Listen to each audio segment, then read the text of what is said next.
আমার শাশুড়ি আম্মা মোগলাই খেতে চেয়েছে, তাই তো হচ্ছে চাচা মোগলাই কিনে নিয়ে আসলো। আর এই তো আমার শাশুড়ি আম্মা কি আর খেলো, সবগুলোই হচ্ছে আমরা সবাই মিলে খেয়ে নিলাম। আর যখন যেটা খেতে চাচ্ছে তখন সেটা যে কেউ হোক, আমার ননদরা ননসেরা আশেপাশে পাড়া প্রতিবেশী আত্মীয় স্বজন সব রান্না করে নিয়ে এসেই খাওয়াচ্ছে। আলহামদুলিল্লাহ রুচিসম্মতভাবে আর কি। ভাতটা এখন পর্যন্ত খেতে পারতেছে না, বাট হচ্ছে তরকারি ফল ফ্রুট মাশাল্লাহ খেতে পারতেছে। হ্যালো ভিউয়ার্স, আসসালামু আলাইকুম। তো সকালবেলায় দেখি চুলা ভর্তি হয়ে আছে, আর এই দিক দিয়ে হচ্ছে হালিমাসিরও কাজ অনেক, গরু বের করা, উঠোন ঝাড়ু দেওয়া। তো পাশাপাশি এদিকে আমি হচ্ছে আজকে চুলার ছাইগুলো বের করে রেখে দিলাম। এরপরে চুলাটা জ্বালিয়ে তো রান্নাবান্না শুরু করে দিলাম। সকাল থেকে সকাল দুপুরের একবারে রান্না করে নেব।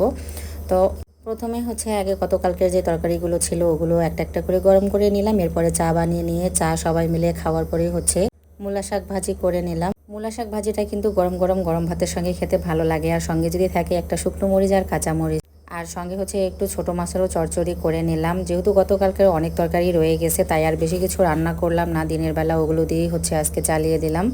আর এখনকার কিন্তু হচ্ছে এই দিনে আর কি, যেহেতু শীতের আবির্ভাব চলে আসছে, তো তরকারি রাতে রান্না করে রাখলে কিন্তু পরের দিন সকাল পর্যন্ত নষ্ট হয় না। বাইরে হচ্ছে নর্মাল টেম্পারেচারে রাখলেও খাওয়া যায়। আর শীতের আমেজ যেহেতু চলে আসছে, এই সবজিটা খেতে কিন্তু ভালোই লাগে, ঠান্ডা সবজি গরম ভাতের সঙ্গে সকালবেলা। তো আমি কিন্তু তারপরেও যেহেতু ফ্রিজে রেখে দিয়েছিলাম সব কিছু গরম করে নিলাম। আর এদিক দিয়ে হচ্ছে রাতের জন্য এখন মুরগির মাংস রান্না করব পটল আলু দিয়ে। তো এখানে কিন্তু আমি হচ্ছে 1.5টা মুরগি নিয়েছি আর কি, আর তার সঙ্গে হচ্ছে আলু পটলটা একটু বেশি করে আমার মা কেটে দিয়েছে, যেহেতু রাতে একটা তরকারি রান্না করব। তো এই জন্য পটল আর আলুটা হচ্ছে একটু লবণ হলুদ দিয়ে ভালো করে ভেজে নিয়েছি আগে, ভেজে নেওয়ার পরে আবার একটু পানি দিয়ে সিদ্ধ করে নিয়েছি।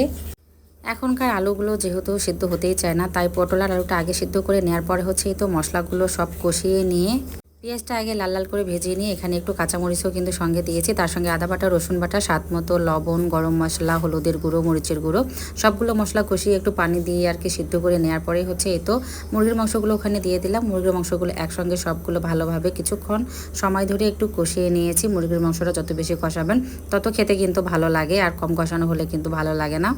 আর আমার ছোটো ননদ কিন্তু বললো যে থাক, রাতের বেলা চুলে রান্না করতে হবে না, সারাদিন এমনি আমরা হচ্ছে অনেক পরিশ্রম করি, তো এখানে ইন্ডাকশানেই দাও সব কিছু রেডি করে, এখানে এখন দুজন মিলে রান্না করব। কিন্তু আমি এটাতেও রাজি হলাম না, কারণ আমার কেন জানি ভালো লাগে না।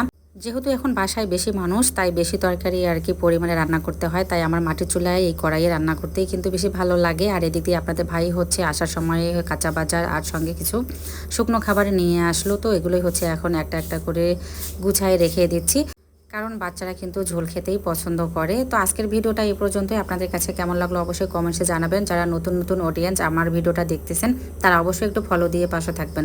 আর এখন কিন্তু অনেক পেজে দিন দিন ফলোয়ার্স কমে যাচ্ছে, যেমনটা আমার হয়েছে। এখন ইদানিং কিন্তু আমার ফলোয়ার্স কমে যাচ্ছে, যদি 3টা বাড়তেছে তো দেখা যায় 4টাই কমে যাচ্ছে, কারণ হচ্ছে ফেসবুক এখন অনেকগুলো হচ্ছে পেজ আর কি সাসপেন্ড করে দিচ্ছে, যেগুলো হচ্ছে নিয়মমাফিক কাজ করে না, কমিউনিটি গাইড হচ্ছে ফলো করে না। তাই আপনারা বুঝে শুনে অবশ্যই রিলস বড় ভিডিও ফটো টেক্সট আপলোড করবেন। আল্লাহ হাফেজ, শুভরাত্রি।